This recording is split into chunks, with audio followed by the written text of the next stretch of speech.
नमस्कार दोस्तों, आज हमारे बीच में डॉक्टर मदन गुलाटी जी हैं जो एमडी हैं आयुर्वेद के और डिप्टी डायरेक्टर की पोस्ट से आयुष डिपार्टमेंट से रिटायर्ड हैं और 44 साल का इनको एक्सपीरियंस है आयुर्वेद का और बहुत माने हुए वैद्य हैं आयुर्वेद के। तो आज हम इनसे जानेंगे। डॉक्टर साहब, आपका स्वागत है। पहले तो बहुत बहुत शुक्रिया, आपने समय दिया हमें।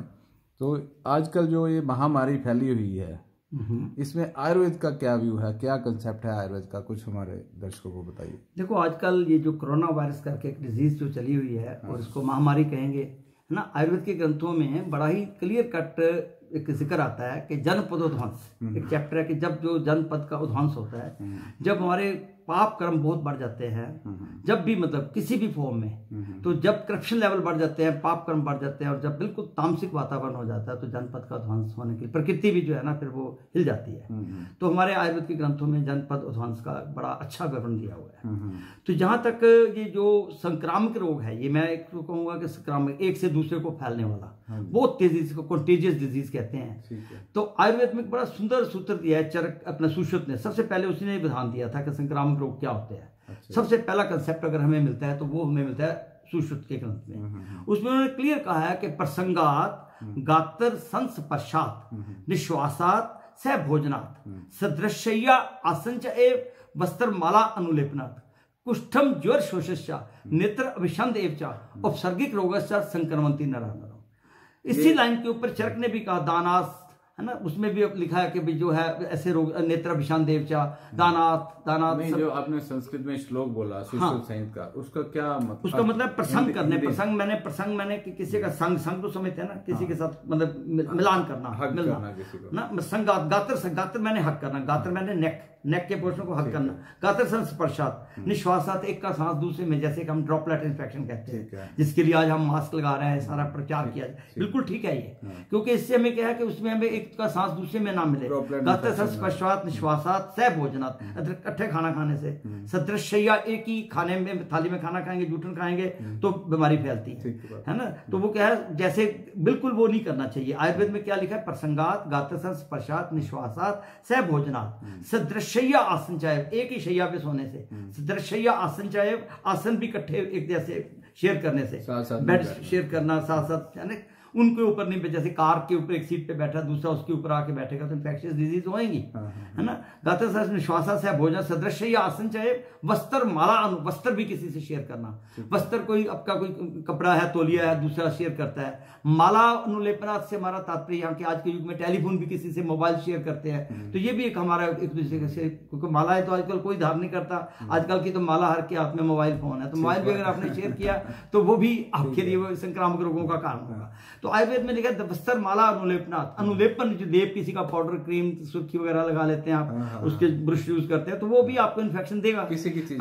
हाँ, इसमें बड़ा सुंदर कंसेप्ट दिया कि जो भी इन्फेक्शन है उसमें कौन कौन से रोग होते हैं उसका भी जिक्र किया उन्होंने। कितना सुंदर सूत्र दिया हुआ है, प्रसंगात गात्र संस्पर्शात निश्वासात स भोजनात् सदृशय्या आसन चाहे वस्त्रमाला अनुलेपनात्। फिर बीमारियों का नाम लिखा है कुष्ठम ज्वर शोषश नेत्र विषण देव चा उपसर्गिक रोगस्य संक्रमन्ति नरः। एक नर से दूसरे नर में बीमारियां होती हैं, होती आती है, ऐसे होती है। उसमें सबसे पहले नंबर पे जो कुष्ठ का रोग, जैसे लेप्रोसी की डिजीज है, उसको जो एक से दूसरे को, उसका कुष्ठ के बहुत प्रकार की स्किन डिजीजेज है, ठीक है। कुष्ठ के अंतर्गत वो नहीं आता, बहुत सारी स्किन डिजीज, तो वो जो है एक से दूसरे को इन्फेक्शियस डिजीज हो सकती है। फिर दूसरा उसने लिखा है ज्वर के अंतर हमारे आयुर्वेद में बहुत बड़ा वर्णन है, क्योंकि ज्वर इज ए वंडरफुल चैप्टर, क्योंकि हमारा जीवन स्टार्ट ज्वर से होता है और एंड में हमारा ज्वर से ही होता है। तो ज्वर के ऊपर आयुर्वेद का जो तीसरा स्थान, चरक का जो चिकित्सा स्थान है, उसके ऊपर उसने बहुत डिटेल में लिखा हुआ है कि हमारे जो है इस ज्वर को, क्योंकि हमारी जो डिजीजेज होती है ना, उसको हम बेसिकली दो पार्ट्स में डिवाइड कर देते हैं। कुछ होती है एक्यूट और कुछ होती है क्रोनिक। जो तीव्र रोग होते हैं वो तीव्र गति से आते हैं, उसके एक्यूट सिम्टम्स होते हैं, और जो ये जो डिजीजेज होती हैं, जो कॉन्टेजियस डिजीज बड़ी तीव्र गति से आती है, उसमें कोई शक नहीं है कि कुछ क्रोनिक भी होती हैं, जैसे कि हमारी शोष है, ट्यूबरकुलोसिस है वो उसको क्रोनिक डिजीज में मानते हैं। तो आयुर्वेद में जो तीव्र रोग जो होते हैं उसमें इसकी गणना की जाती है। ये जो है तीव्र रोग है, एक्यूट मतलब है, जैसे हमारे जैसे जुकाम होता है ना, जुकाम हो जाता है या डायरिया हो जाता है या किसी को उल्टियां लग जाती हैं या बुखार, मतलब ये जो है तीव्र गति एक्यूट डिजीजेज है। तो ये one of the acute disease contiguous disease है, इन्फेक्शियस डिजीज है, एक से दूसरे को होती है और एक दूसरे से होने वाले, इसको हम आयुर्वेद के ग्रंथों में अगंतुज जो चैप्टर है ना, अगंतुज रोग, ये उसमें आता है। ठीक है, तो इस तरह के जो इन्फेक्शियस डिजीज आनी है हमारे, तो हमारे जो आयुर्वेद के जो डॉक्टर्स हैं उनको हमारे जो ऋषि मुनि हैं, आचार्य चरक ने खास करके बड़ा सुंदर सूत्र दे दिया कि ऐसे रोग आएंगे, घबराना मत। उन्होंने पहले कह दिया कि बीमारियां बड़ी बड़ी आएंगी, नई नई बीमारियां, घबरा मत जाना। उसने कहा कि हमारे विकारों के नामों के झगड़ों में मत पड़ जाना, आज ये वायरस आ गया, आज ये कोरोना आ गया, कल कोई और कोई आ जाएगा, कोई निपा आ जाएगा, और कोई नया आ जाएगा, H1N। घबराना नहीं आपने।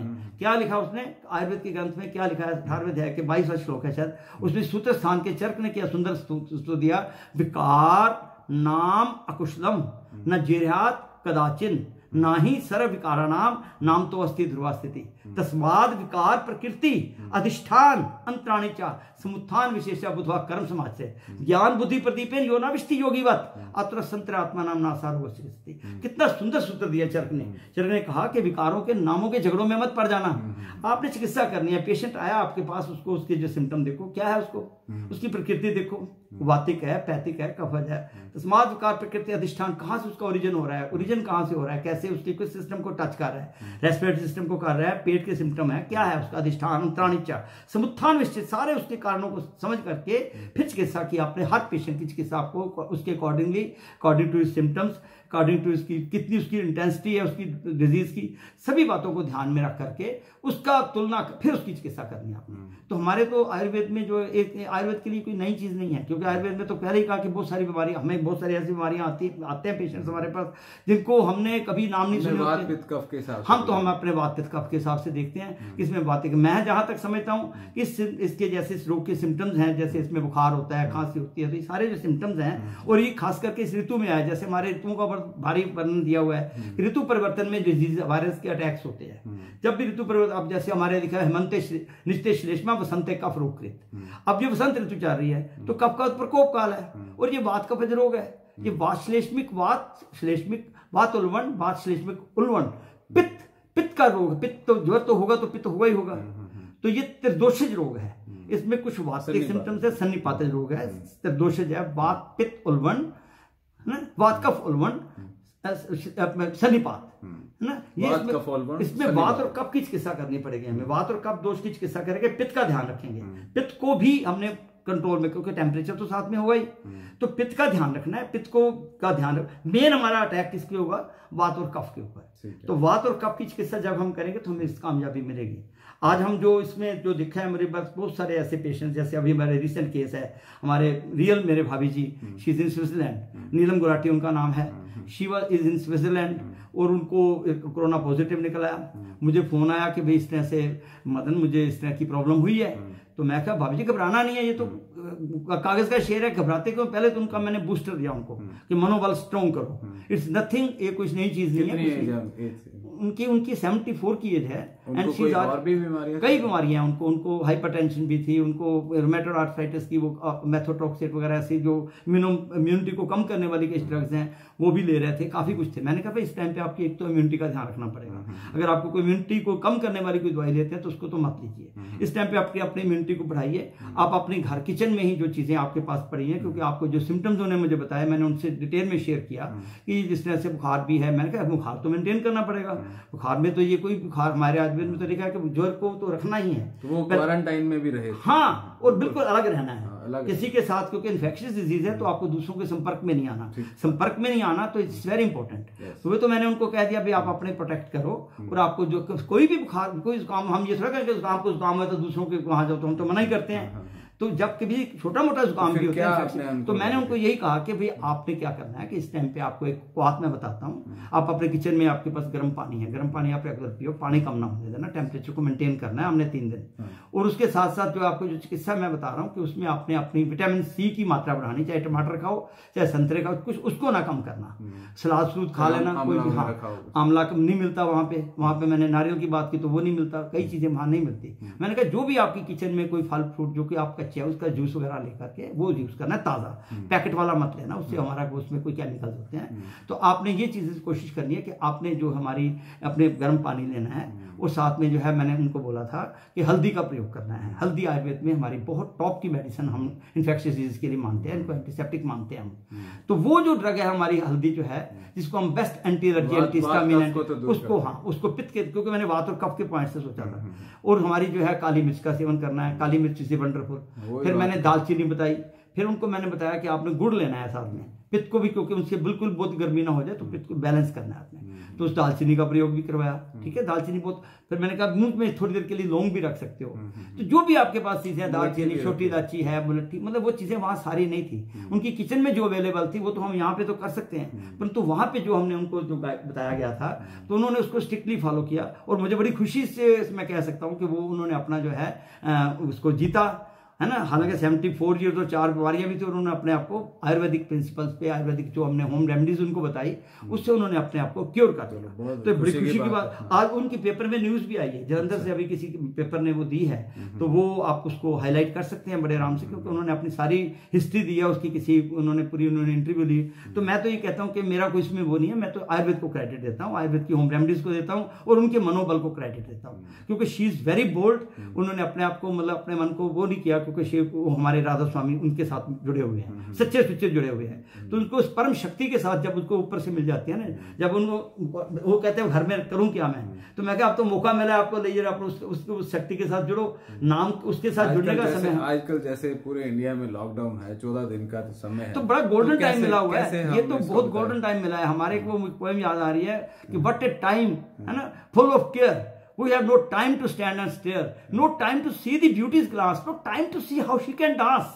भैया आप उसको एंजॉय करो, उस ब्यूटी को अपने अंदर, अपने लेयर को एंजॉय करो, लेयर के टाइम को आपके अंदर से इंट्रोवर्शन, आपके अंदर की यात्रा शुरू कर दो। आप सारा दुनिया घूम सकते हो अपने अंदर से। आपको अपने संकल्प शक्ति से, आप चाहे अभी 1 सेकंड में न्यूयॉर्क चल सकते हो, संकल्प शक्ति से आप अभी लंदन चले जाओ, सारे वर्ल्ड की सैर घर बैठे कर सकते हो। तो ब्रह्मांड की के लोग, हम तो ये कहते हैं कि सूक्ष्म परलोक तक भी घूम के आ सकते हो। तो ये जो है समय जो है मेडिटेशन का है, इसमें हमें मेडिटेशन करना है। हमने अब ये देखना है कि हमने प्रकृति के साथ कितना बड़ा अन्याय किया है, उसको भी अच्छी भावनाएं देनी है। इस टाइम पे समय डरने का नहीं है, बल्कि इससे डरना नहीं है, इसको फेस करना है, बोल्डली सामना करने की शक्ति आपकी आनी चाहिए। वो मेडिटेशन से आएगी। मेडिटेशन से हमें पावर्स मिलती हैं। जब हम उस परम शक्ति के साथ मिल जाते हैं तो हमारे अंदर जो है power to discriminate, power to जज, power to cooperate, power to tolerate, power to face, ये पावर हमारे आती है। तो हमें मेडिटेशन करनी है, उस टाइम पे मेडिटेशन करनी है और अच्छे थॉट्स को लाना है, नेगेटिव ना इंफॉर्मेशन लेनी है, ना फैलानी है। तो इसमें झूठी मुठी अफवाहें से डरना चाहिए। कहाँ क्या कुछ हो रहा है भाई, वो तो एक पार्ट ऑफ नेचर है। अपनी इम्यूनिटी, अपने आप को अपना मनोबल जो है उसको स्ट्रॉन्ग करो, आत्मबल बढ़ाओ। इसमें आपकी इम्यूनिटी नहीं काम आना है। तो वही बात जो है हमारे वो प्रैक्टिकल, मैं तो अपने जो भी कोई पेशेंट मेरे से कहीं फोन करके बोल रहे होते हैं कि मुझे करो भाई, मैं कहता हूँ भाई कुछ नहीं हुआ यार, कुछ नहीं हुआ, तो मैं इसको अपनी जो है कि मोशन लगे, शोधन हो रहा है। अभी एक पेशेंट आया, कहता है मुझे पोटियां, मैं यार शोधन होने दे, रोकना मत, इसको 2-4 दिन निकलने दे, वो सारा निकल जाएंगे, भाग जाएंगे।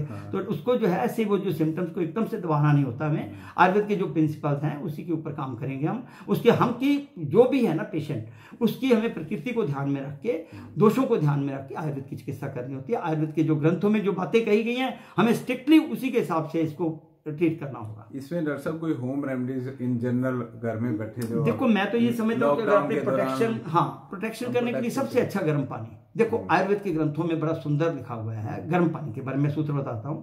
उसमें लिखा है श्लेष्मा आमवात मेदोघनम वस्ति शोधन दीपनम श्वास काश ज्वर हरम पीतम उष्णम उत्कम निशी। कितनी बड़ी बात कह दी हमारे ग्रंथों में। भाई गर्म पानी को ये कह रहा है कि एक आदमी जो गर्म पानी पीता है उसको ना तो ज्वर होगा, इसमें ज्वर का सिम्टम है बुखार होना, ठीक है। इसमें जो है सबसे बड़ी बात कही है कि इसमें वो आपको श्वास का रोग होता है, ना तो चेस्ट की खांसी होगी, है ना, श्लेष्मा बलगम आती है, बलगम नहीं, वो आज कहते हैं कि उसके लंग्स में चला जाए, वो श्लेष्मा बनेगी नहीं, उसको पिघाल देगा आपका गर्म पानी।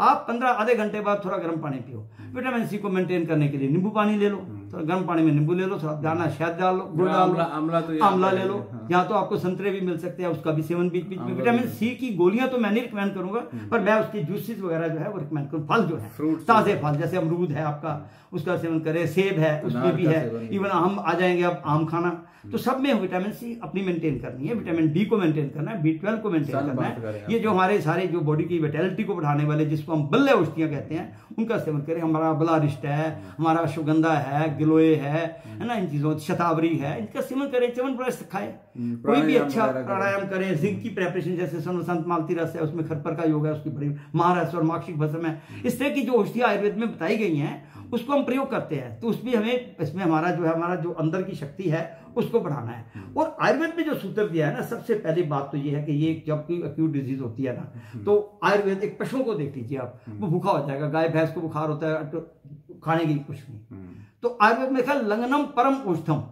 जब भी आपको कोई ऐसा बुखार आता है तो आयुर्वेद में सबसे पहली प्रशंसा किसकी है कि लंघन करो, ठीक है। आपके जो टॉक्सिन्स है उसको आपके हेल्दी सेल्स खा जाएंगे, उसके टॉक्सिन्स को, उनको मौका मिलेगा, क्योंकि भूख लगी होगी तो वो उनको मिल गया माल बना बनाया, तो उसको खाएंगे, ठीक है। तो टेम्परेचर जब है, अभी नोबेल प्राइज मिला, मैं सुनकर कह रहा हूँ कि आयुर्वेद के कंसेप्ट, ये लंघन का कंसेप्ट योशिनोरी ओशिमा को नोबेल प्राइज मिला इसी बात के ऊपर। वो कहता है कि भाई जो आप ऑटोफेजी, क्या नाम बताया, योशिनोरी ओशिमा, एक जापानीज साइंटिस्ट, इन्होंने क्या किया था, इन्होंने आयुर्वेद के इस प्रिंसिपल को, लंघन का जो प्रिंसिपल है, पंजाबी में एक कहावत है बड़ी सुंदर, मैं उसको आपसे शेयर करना चाहता हूँ। पंजाब में बड़ा सुंदर बोलते हैं, मुझे बड़ा अच्छा लगता है।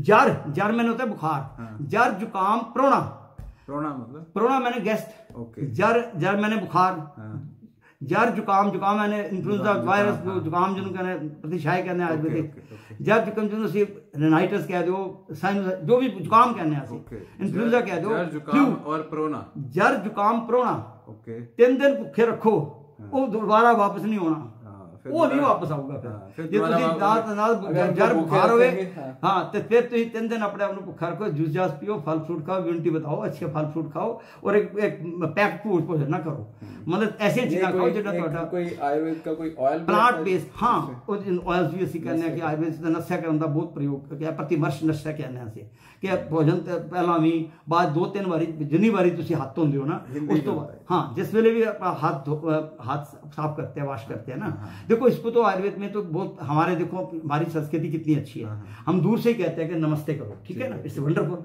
है ना। सफाई करने के लिए हम कहते हैं भी साफ रखो अपने आप, इवन जूती भी घर से बाहर निकाल के उतारने का हमारी प्रथा है। तो ये जो चप्पल वगैरह जो भी है, इसको चप्पल से भी फैलता है नेचुरली। जब हमारी इन्फेक्शियस डिजीज तो हमारी संस्कृति जो है उससे मुझे लगता है जूझ नहीं पाएगा, तो जो ऐसी वाली जो चीजें हैं, ऐसी चीजें हमारे जो उसको अगर हम फॉलो करेंगे तो ये कोई ऐसी बीमारी नहीं है कि जो हम इसको विन नहीं कर सकते, it is we can win. और ये बड़े अच्छे रिजल्ट्स मिल रहे हैं मुझे, जैसे अब ये हमारे, मैंने आपको शेयर किया अपने रियल सिस्टर इन लॉ का केस, तो इनके इस तरह के केसेस जो है वो अभी एक पीछे मुझे पेशेंट आया, किसी का फोन अभी आया मुझे, तो उसको मैंने सिंपल गाइड किया, कहता है वो मेरा काम जो है वो वैसे, अभी हमारी उसको डॉक्टर, उसको भी आई थी प्रॉब्लम, तो मैंने कहा घर में रहो और उसमें बाहर नहीं जाना, बस गर्म पानी पियो और इससे अपने प्रिवेंटिव करो। और जैसे उनको हो गया था तो उनको हमने वो जो सूत्र जो घरेलू औषधियों ने ठीक कर दिया।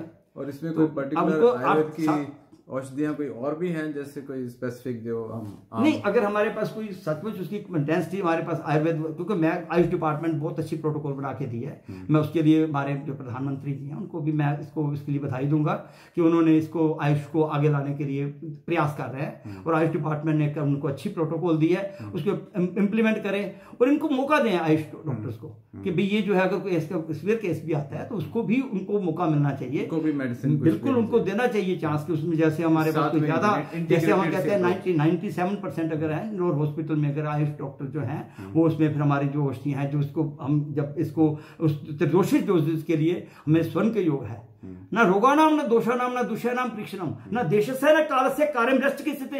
अब ये सूत्र भेषज रत्नावली का मेरा बनाया हुआ तो है नहीं, इसमें क्या कह रहा है वो कह रहा है ना दोषों को भी, जब किसी स्टेज पे आपके पास एक्यूट पेशेंट आ गया, इमरजेंसी आ गई है, तो इमरजेंसी चिकित्सा के लिए आयुर्वेद ने क्या कहा है, ना रोगाणाम न दोषाणाम न दुष्याणाम परीक्षणम न देशस्य न कालस्य कार्यम दृष्ट की स्थिति, सोच दिया वहां भी काम करेंगे। मैं समझता हूं कि अगर ऐसी एक्यूट जब ऐसी प्रॉब्लम आ जाती है, इमरजेंसी कंडीशन होती है, तो हमें आयुर्वेद की उन औषधियों को जो कि हमारी रामबाण औषधियां हैं, जैसे कि हमारी स्वर्ण बसंत मालती रस है, हमारा स्वर्ण भूपति रस है, राज मृगांक रस है, त्रिलोक्य चिंतामणि रस है, लोकनाथ रस है, स्वर्ण माक्षिक भस्म है, इसको उन महारसों को अभ्रक भस्म है, महालक्ष्मी विलास रस है, इनको उनके दोषों को ध्यान में रखते हुए कि किस कंडीशन, इवन त्रिभुवन कीर्ति राशि से मेरे का मृत्युंजय रस भी किसी कंडीशन में दे सकते हैं अगर हमारा, तो ये महालक्ष्मी विलास रस है। नारदीय लक्ष्मी विलास रस का एक्यूट में तो हम नारदीय लक्ष्मी विलास रस से ठीक कर देते हैं, इवन सितोपलादी चूर्ण भी हमारा काम करता है बड़ा अच्छा, ठीक है। इसमें तो ये साथ में दे देनी चाहिए, ये जब ज्यादा तकलीफ हो तो, जब शुरुआत हो तो हमें सितोपलादी चूर्ण से चलाना है, लाइट मेडिसिन त्रिभुवन कीर्ति रस से चलाए। अगर वो देखते हैं कि उसकी इम्यूनिटी भी बहुत कम है, उस पेशेंट की कंडीशन को देखना है ना, क्योंकि हमारे उसने जो सूत्र दिया उसने तस्मात् विकार प्रकृति अधिष्ठान अंतराणी च समुत्थान, उसके सिम्टम्स को तो ध्यान में रखेंगे ना, उसकी चिकित्सा करेंगे। फॉर एग्जांपल हमें उसकी पित्त के सिम्टम ज्यादा आ रहे हैं तो हमें कामदा रस भी ऐड करेंगे, प्रभाव पंचमरस भी करेंगे, तो उसमें ऐड कर मुक्ता पिष्टि देनी पड़ जाएगी हमें किसी कंडीशन में। किसी कंडीशन में उसको डायरिया के सिम्टम है, संजीवनी वट्टी भी देंगे साथ में, हमें कुटज का भी प्रयोग करना पड़ेगा। तो ये कंडीशंस देखनी है। हम एक ऐसी चिकित्सा आयुर्वेद में नहीं दे सकते। आयुर्वेद में जो चिकित्सा है वो पेशेंट के सिम्टम्स को ध्यान में रख के उसकी प्रकृति को ध्यान, अगर तो देखो आयुर्वेद के जो इंडोर पेशेंट्स होंगे तो वो फिर आयुर्वेदिक डॉक्टर जो है उसकी बकायदा पल्स एग्जामिनेशन करेंगे, उसकी पूरी उसके बेस पर करेंगे। जब हम ये प्रिवेंटिव पॉइंट ऑफ व्यू से अगर आप बात करते हैं तो प्रिवेंटिव में तो हम यही कहेंगे कि हम जो है हमारी जैसे गिलोय का प्रयोग करते हैं हम, इस प्रिवेंटिव औषधि, ठीक है, सुदर्शन का भी प्रयोग करेंगे, परंतु हम जो है इसको हार्ड एंड फास्ट नहीं कह सकते। अगर खांसी के सिम्टम है तो मुलट्ठी का प्रयोग करेंगे, अगर मैं पेट के सिम्टम्स है तो संजीवनी उसका प्रयोग करेंगे। तो हमें उसके अकॉर्डिंगली चिकित्सा करनी होगी। मतलब इसको हम इस तरह एक बांध नहीं सकते, परंतु ये ऐसा नहीं है कि इससे हम डरे। इसमें सिर्फ 3 चीजों को, आहार विहार, हमारे जो है ऋतुओं का जो है, तो मैंने कहा ना आयुर्वेद के जो प्रिंसिपल, तो हमें ऋतु का ध्यान रखना है, ऋतु को ध्यान में रखते हुए उसकी चिकित्सा करनी है। जो आज जो मौसम चल रहा है वो कफ के काल का तो ध्यान रखना पड़ेगा। तो डॉक्टर साहब क्या उम्मीद करें कि आगे कुछ समय में ये बिल्कुल ठीक हो जाएगा। इसका ये समय इस टाइम पे फेवर में ही है हमारे, मतलब हमारे इंडियन जो है ना, मतलब भारत की जो है ना, इसकी मतलब इम्यून सिस्टम भी हमारा काफी अच्छा है। और जो आगे समय बाद क्योंकि ऋतु परिवर्तन हो सकता है कि देखो 15 अप्रैल से ना हमारी, देखो हमारी जैसे शीशर ऋतु होती है, जनवरी 16 से लेके जनवरी फरवरी है ना, शीशर ऋतु चलती है, शीशर बसंत है ना, बसंत के बाद ग्रीष्म ऋतु स्टार्ट हो जाएगी। जैसे ग्रीष्म ऋतु का आएगा तो ये कम होना चाहिए क्योंकि संचय काल उसका शुरू हो जाएगा ना। कफ का जो है संचय प्रकोप प्रसव, अब इसका प्रकोप काल चल रहा है कफ का। तो बसंत ऋतु जो है कफ प्रकोप, हेमंते निश्चित, देखो हेमंत ऋतु जो होती है नवंबर दिसंबर के मंथ को कहते हैं, शीशर जनवरी फरवरी का मंथ जो है शीशर ऋतु, हेमंत और शीशर में तो उसका संचय होता है, ठीक है, कफ का संचय, हाँ कफ का संचय, उसका प्रकोप काल, ठीक है, फिर उसका जो है प्रकोप काल, फिर उसके बाद शमन काल, बसंत ऋतु, तो उसकी जो है बसंत ऋतु जैसे ग्रीष्म में उसका शमन, कफ का शमन हो जाएगा। फिर उसके बाद वात का शुरू हो जाएगा। वात का वर्षा ऋतु तक वात का काल है। वात भी इसके लिए बहुत अच्छी नहीं मानते हम, वात का काल भी जो है वो स्टार्ट, चलो हम प्रे करते हैं, विश करते हैं, बिल्कुल ठीक हो जाएगा कफ का, ठीक है, वात और कफ का ग्रीष्म ऋतु में चला जाए, इसको भाग जाएगा ये। और ऐसी विशेष के साथ मैं तो यही कहूंगा कि भाई इस चिकित्सा, इसका जो है अपने घबराना नहीं है, इसको फेस करना है बहादुरी से, और ये हम इसको जीतेंगे, है ना। जो भी हमारी सरकार इस काम के लिए है वो अपनी बहुत अच्छे वे से और पूरे डट के हमने सारे वर्ल्ड में, क्योंकि आयुर्वेद को भारत माता की जय का नारा हम लगाते ही आ रहे हैं, है ना। और जिस तरह की हमारी जो है वागडोर एक अच्छे कंट्री के जो है उसके प्राइम मिनिस्टर के हाथ में दी हुई है, तो ये वी हैव टू, मतलब उनके जो भी इंस्ट्रक्शंस दी गई हैं उसको फॉलो करना है, घर में रहना है, एंजॉय करना है, और उसको अपने जो है अंतर की जो है यात्रा शुरू करनी है, और उस परम पिता परमात्मा से जुड़ना है, उस प्रकृति के लिए अच्छे थॉट्स देने हैं, नेगेटिव थॉट। अच्छा, एक मैं बहुत इंपॉर्टेंट पॉइंट्स आपसे शेयर करना चाहता हूं कि हमारी जो इम्यूनिटी है ना, उसका हमारे संकल्पों से बहुत लिंक है। अगर हमारे नेगेटिव संकल्प हैं तो हमारे जो है फिर वो हमारे जो बनाने वाले जो सेल्स होते हैं ना, जो हमारी इम्यून सिस्टम डाउन हो जाती है ना।